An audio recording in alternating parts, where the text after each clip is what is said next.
Students, welcome to Genius Mentors. हम पढ़ रहे हैं बच्चों क्लास 7th साइंस और हम अपना फर्स्ट चैप्टर कर रहे हैं जिसका नाम है न्यूट्रिशन इन प्लांट्स।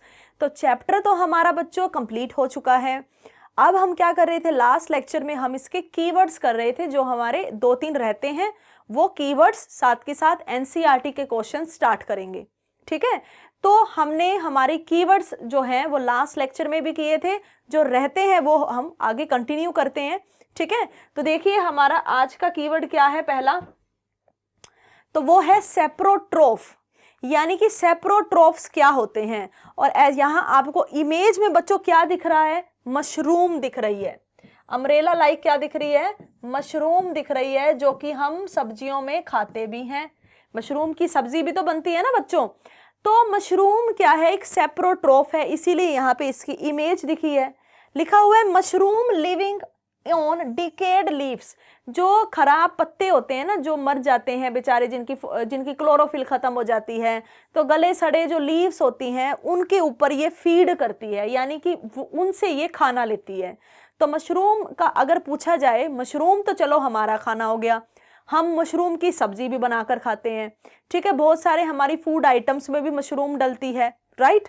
तो मशरूम क्या खाती है, मशरूम जो है, जो मरे हुए गले सड़े जो पत्ते होते हैं, मरे इन द सेंस जो पतझड़ हो चुकी है, जिनकी जो मिट्टी में अब दब रहे हैं, है ना, जिनकी क्लोरोफिल खत्म हो गई थी, वो पत्ते जो हैं पेड़ से झड़ गए, वो मरे हुए समझो। तो वो डेड डिकेइंग जो पत्ते होते हैं उनके ऊपर ये फीड करती है, यानी कि वो इनका खाना है, ठीक है। सो ये मोड ऑफ न्यूट्रिशन हम सेप्रोट्रोफिक मोड ऑफ न्यूट्रिशन कहते हैं। सेप्रोट्रोफ बच्चों क्या होते हैं, they obtain food from dead and decaying organic matter. क्या समझ में आया, the organisms with saprotrophic mode of nutrition, वो ऑर्गेनिजम्स जो कि सेप्रोट्रोफिक मोड ऑफ न्यूट्रिशन ओबे करते हैं, यानी कि जो सेप्रोट्रोफिक मोड ऑफ न्यूट्रिशन करते हैं और क्या करते हैं, एंड टेक न्यूट्रिएंट्स, न्यूट्रिएंट्स यानी कि पोषण तत्व लेते हैं, किनसे, from the dead and decaying matter. किनसे लेते हैं प्यारे बच्चों, from the dead and decaying matter, यानी कि जो तो एक तो खत्म हो चुके हैं वो, और जो खराब हो रहे हैं वो, उन चीजों से जो अपना भोजन लेते हैं, इन्हें हम बच्चों सेप्रोट्रोफ्स कहते हैं। तो सेप्रोट्रोफ में आपने एग्जाम्पल क्या पढ़ने हैं, सेप्रोट्रोफ्स के एग्जाम्पल्स क्या होंगे। एक तो बच्चों मशरूम, ठीक है, होती ये भी फंगस है। एक ब्रेड मोल्ड, जो मैंने आपको पढ़ाई भी थी, ब्रेड मोल्ड को की एक्टिविटी भी हमने की थी, यानी कि आप ब्रेड को मॉइस्ट प्लेस में खुला रख दो 2-3 दिन, तो देखोगे कि ब्रेड के ऊपर फंगस ग्रो कर जाएगी। उस फंगस को ब्रेड मोल्ड कहते हैं, जिसे हमने माइक्रोस्कोप में भी देखा, तो हमने देखा कि उसका स्ट्रक्चर कैसा होता है, कुछ इस तरह से उसका स्ट्रक्चर होता है। ये स्पोरेंजियोफोर, ये स्पोरेंजियम, इस तरह से, ठीक है ना, इस तरह से इसका क्या होता है, स्ट्रक्चर होता है। पढ़ा था ना, अच्छे से पढ़ा था। उसके बाद हमने क्या कहा था बच्चों, कि ये जो है फिलामेंट सी, इसको क्या बोलते हैं, स्पोरेंजियोफोर। क्या बोलते हैं इसको, स्पोरेंजियोफोर बोलते हैं। और इसके ऊपर जो बैलून लाइक स्ट्रक्चर है, इसको स्पोरेंजियम बोलते हैं। और स्पोरेंजियम में छोटे छोटे कण होते हैं, ये मैंने बड़े तो आपको दिखाने के लिए बना दिए, इतने छोटे होते हैं कि आपको दिखते तक नहीं है। अभी हवा में बहुत सारे स्पोर्स होते हैं फंगस के, क्या आप देख पाते हो, नहीं देख पाते, क्योंकि ये हमें इस तरह दिखते ही नहीं है, इनको बोलते हैं स्पोर्स।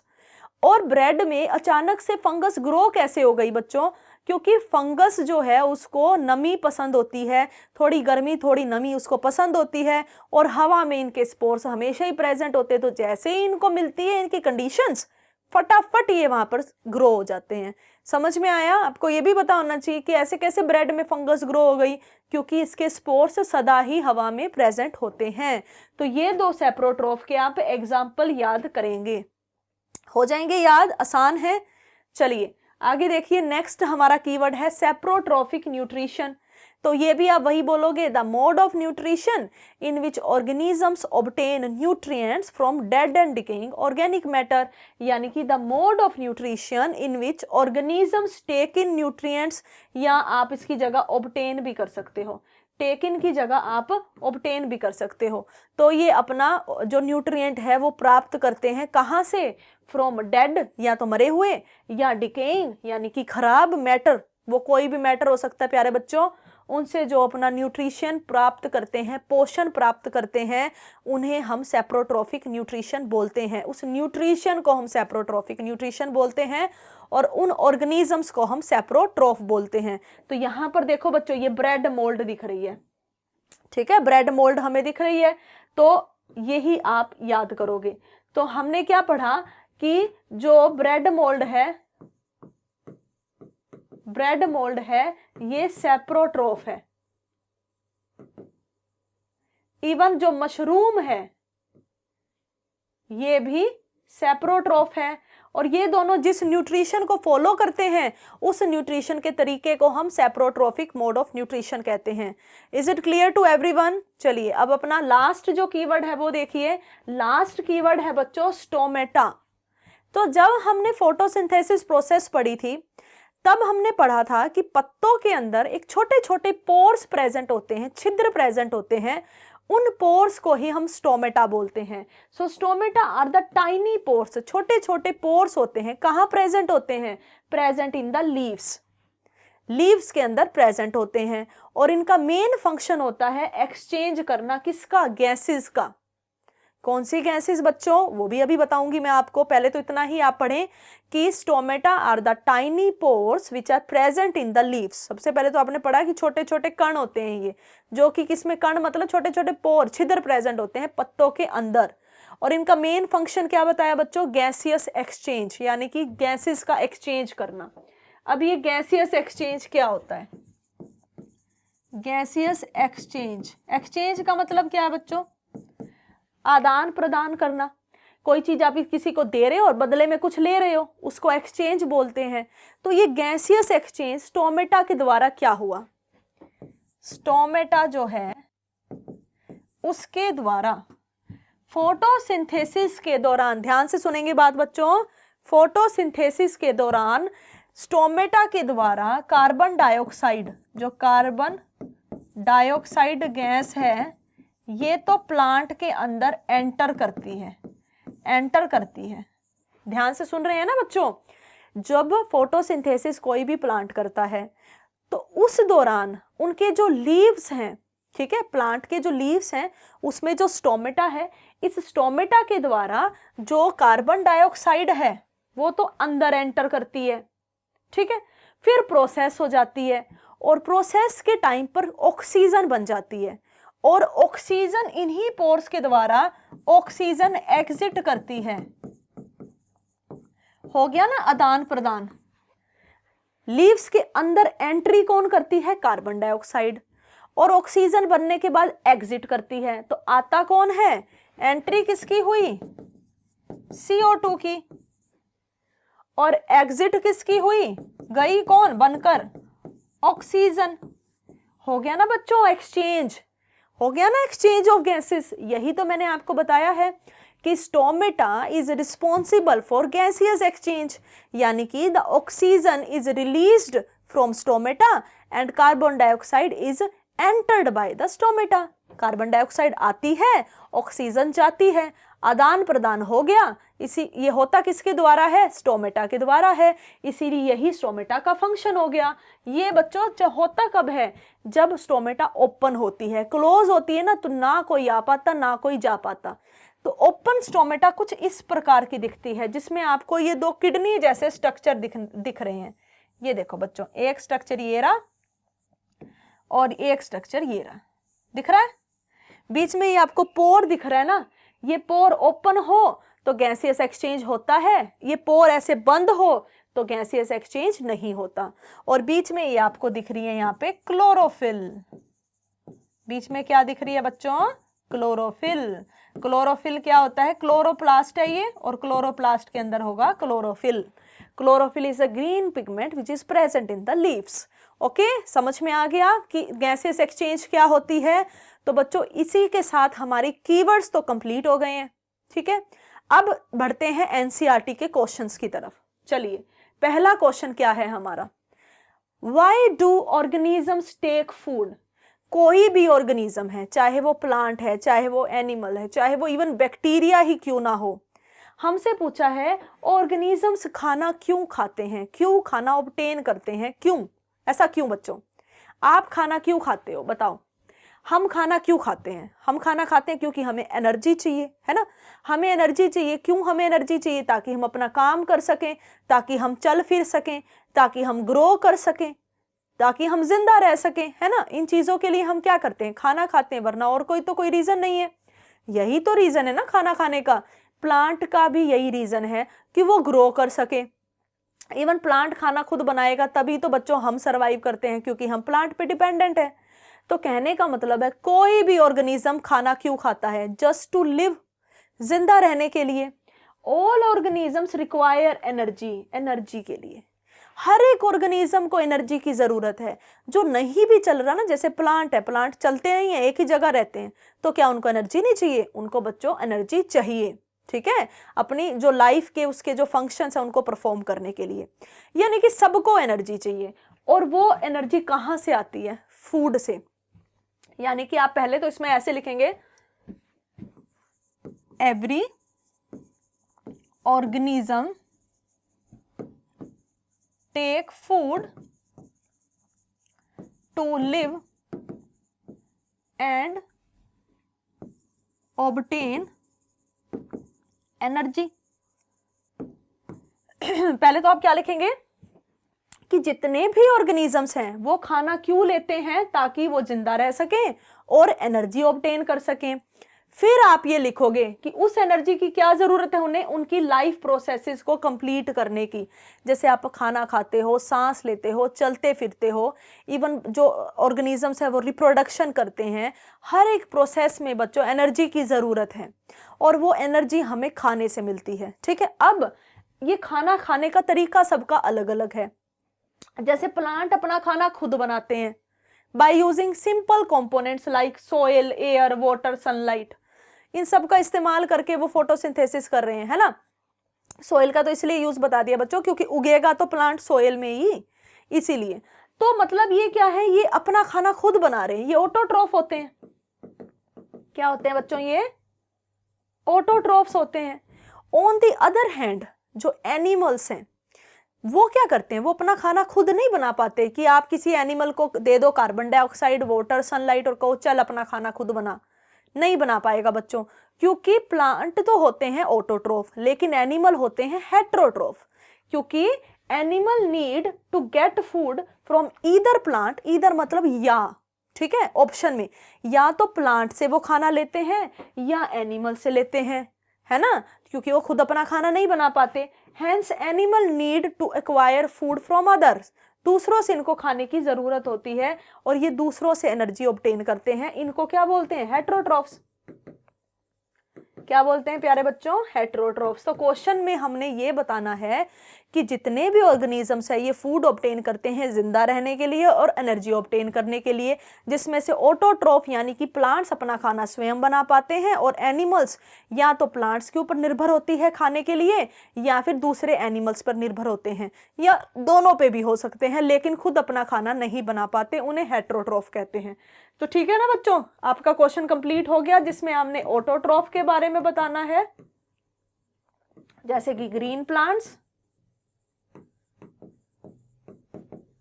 और हेटेरोट्रॉफ्स के बारे में बताना है जैसे कि एनिमल्स।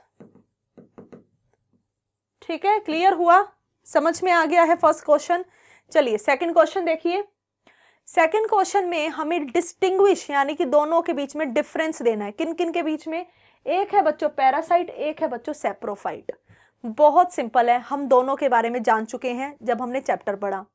पैरासेल, पहले सैप्रोफाइट देखो। सैप्रोफाइट क्या होते हैं बच्चों, सैप्रोफाइट वो होते हैं जो dead and decaying organic matter से खाना ले, यानी कि या तो वो मरी हुई चीज होनी चाहिए या वो खराब होनी चाहिए या उनको ये खराब कर देंगे, बात वही है, और उससे फिर ये खाना ऑब्टेन करते हैं, प्राप्त करते हैं।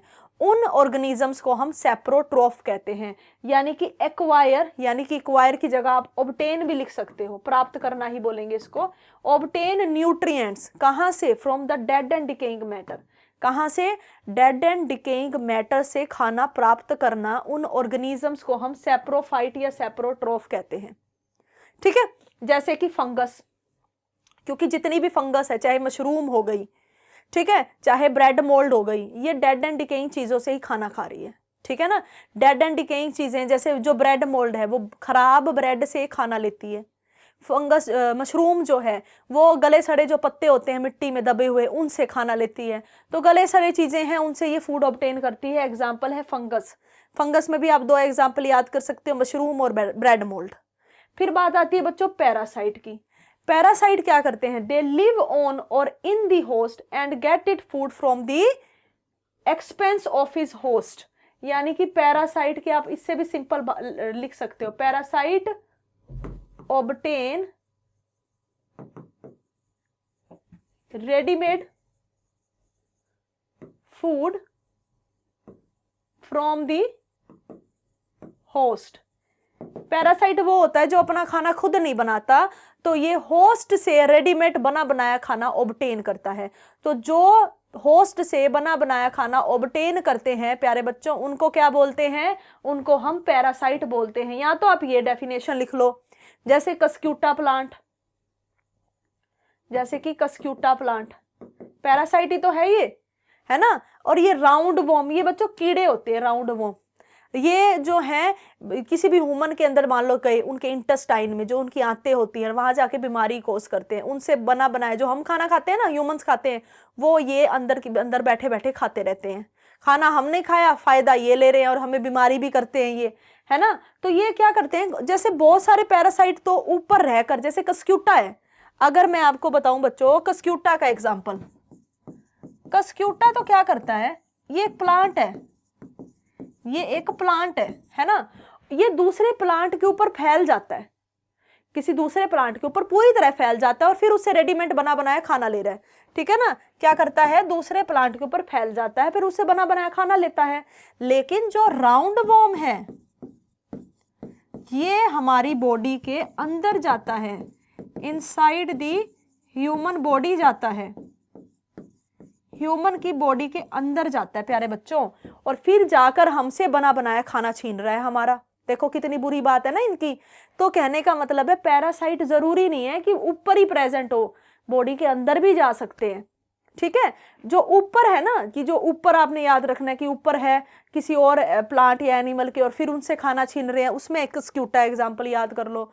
और जब किसी के अंदर जाके ये उनसे खाना छीन रहे हैं, इसका राउंड वॉर्म एग्जाम्पल याद कर लो। ये हमारी बॉडी में जाकर हमसे बना बनाया हमारा खाना छीनते हैं और हमें बीमारी भी करते हैं।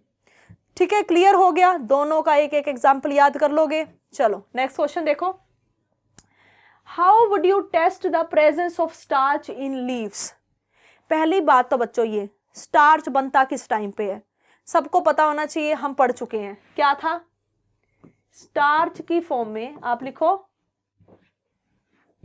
Plant store food in the form of starch. Plant अपना खाना किस फॉर्म में स्टोर करते हैं, स्टार्च की फॉर्म में स्टोर करते हैं। अगर किसी पत्ते में स्टार्च है, it indicates that plant perform photosynthesis. ये पहले आपको समझना जरूरी है, फिर चलेंगे स्टार्च को टेस्ट करते कैसे वो जानने। सबसे पहले स्टार्च जो है वो प्लांट में होता क्यों है, क्योंकि प्लांट अपना खाना स्टार्च की फॉर्म में स्टोर करता है। अगर किसी पत्ते में आपको स्टार्च मिलता है तो वो क्या दर्शाता है, वो ये दर्शाता है कि वो पत्ता यानी कि वो प्लांट पूरा का पूरा फोटोसिंथेसिस परफॉर्म करके हटा है, तभी उसने खाने को स्टार्च की फॉर्म में स्टोर किया है। ये चीजें आपको पहले पता होनी चाहिए। अब देखते हैं कि हम किसी पत्ते के अंदर स्टार्च है या नहीं कैसे पता कर सकते हैं। क्या करोगे, the presence of starch in leaf can be tested by iodine test. ये मैंने आपको जब पूरा चैप्टर पढ़ाया तब भी मैंने ये आपको समझाया था कि आयोडीन टेस्ट कर लो। इससे आपको साफ पता चल जाएगा कि उस पत्ते में स्टार्च है या उस पत्ते में स्टार्च नहीं है। क्या करेंगे, हमने क्या करना है, when we remove chlorophyll from the leaf by boiling it in alcohol.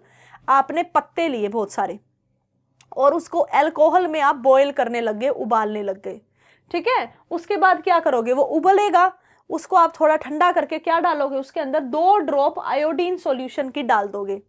क्या किया आपने, आपने सबसे पहले क्या किया बच्चों, लीव्स को, boil the leaves in the alcohol, ठीक है, अल्कोहल में उनको बॉयल कर दिया और फिर क्या डाल दिया, put the few drops of iodine, iodine की कुछ ड्रॉप्स डाल दी, आयोडीन सॉल्यूशन की कुछ ड्रॉप्स डाल दी, सॉल्यूशन की फॉर्म में होता है। अगर तो बच्चों ब्लू ब्लैक कलर आता है, अगर तो कैसा कलर आता है, ब्लू ब्लैक कलर आता है, दैट मीन्स स्टार्च प्रेजेंट है, स्टार्च प्रेजेंट है। और अगर वो कलरलेस है या फिर और कोई कलर आता है, कलरलेस है, तो स्टार्च एब्सेंट है।